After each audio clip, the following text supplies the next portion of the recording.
এই বছর প্রথম দীঘাতে জগন্নাথ মন্দির উদ্বোধন হয়েছে এবং তারপরে এই বছর প্রথম কিন্তু সেই জগন্নাথ মন্দির থেকে সেই রথের চাকা কিন্তু করাবে এবং সেই যে দীঘাতে জগন্নাথ মন্দির থেকে রথের চাকা করাবে তাতে কিন্তু এক ফোঁটাও কোনো প্রভাব নবদ্বীপের মায়াপুরের যে ইস্কনের রাজাপুর জগন্নাথ মন্দির আছে সেই রথে পড়বে না। তার কারণ তিনি জানাচ্ছেন, ইস্কনের যিনি জনসংযোগ আধিকারিক আছেন তিনি জানাচ্ছেন যে এখানকার যারা লোকাল অধিবাসী যারা আছে তাদের আত্মীয় স্বজন তারা কিন্তু এখানে আসেন প্রতি বছর এবং সেই ক্ষেত্রে কিন্তু যে ভিড়টা আগেও দেখা গেছিল সেই রকম একই রকম ভিড় কিন্তু এই বছরও তারা আশা করছে। তার পাশাপাশি ক্যামেরাম্যানকে বলবো দেখানোর জন্য যে তিনটি রথ কিন্তু এখানটাতে রয়েছে।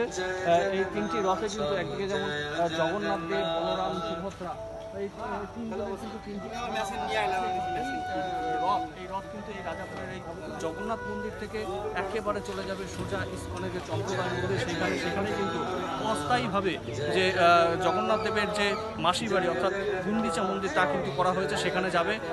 যেটি জানা যাচ্ছে যে বেলা প্রায় 2:30 থেকে 3টে নাগাদ এই ইস্কনের রাজাপুর থেকে কিন্তু সেই রথ বেরোবে এবং পরবর্তীতে ইস্কন মায়াপুরে গিয়ে সেই রথ কিন্তু ওই গুন্ডিচা মন্দির সেই মন্দিরে কিন্তু সেই রথ থাকবে এবং পরবর্তীতে উল্টো রথ, সেই উল্টো রথের দিন কিন্তু আবারও সেইখান থেকে যে তিনটি রথ সেই রথ কিন্তু আবার এই রাজাপুরের এই জগন্নাথ মন্দিরে আসবেন।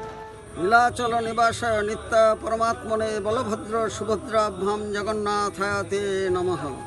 আজ শুভদিন, জগন্নাথ দেবের রথযাত্রা মহোৎসব যথাযথ ধর্মীয় রীতিনীতি মেনে পালন করা হচ্ছে। ইস্কন মায়াপুর রাজাপুরের এই রথযাত্রা জগন্নাথ মন্দির শতাব্দী প্রাচীন, এখান থেকে শুরু হবে রথযাত্রা দুপুর 2টোর সময় এবং এখানে জাতি ধর্ম বর্ণ নির্বিশেষে সকলেই এই রথযাত্রায় অংশগ্রহণ করতে পারবেন, রথের রশিতে টান দিতে পারবেন।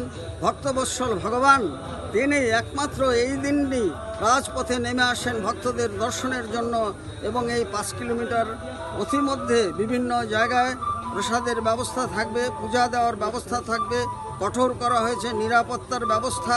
এবং যখন জগন্নাথ দেব অস্থায়ী মাসির বাড়ি চন্দ্রোদয় মন্দিরে মায়াপুরে থাকবেন তখন সেখানে বিভিন্ন অনুষ্ঠান আদির ব্যবস্থা করা হয়েছে। সেখানে চলবে 56 ভোগ, জগন্নাথ অষ্টকম স্তোত্র পাঠ এবং বিভিন্ন ধরনের নৃত্যনাট্য। শুধু তাই নয়, সেখানে বিনামূল্যে প্রসাদ বিতরণ এবং অন্যান্য কার্যক্রম থাকবে। বিশিষ্ট ব্যক্তিবর্গের উপস্থিতিতে এই রথযাত্রা হয়ে ওঠে প্রাণবন্ত। এই প্রশান্ত পল্লী জগন্নাথের কৃপায় এখন আন্তর্জাতিক রূপ পেয়েছে।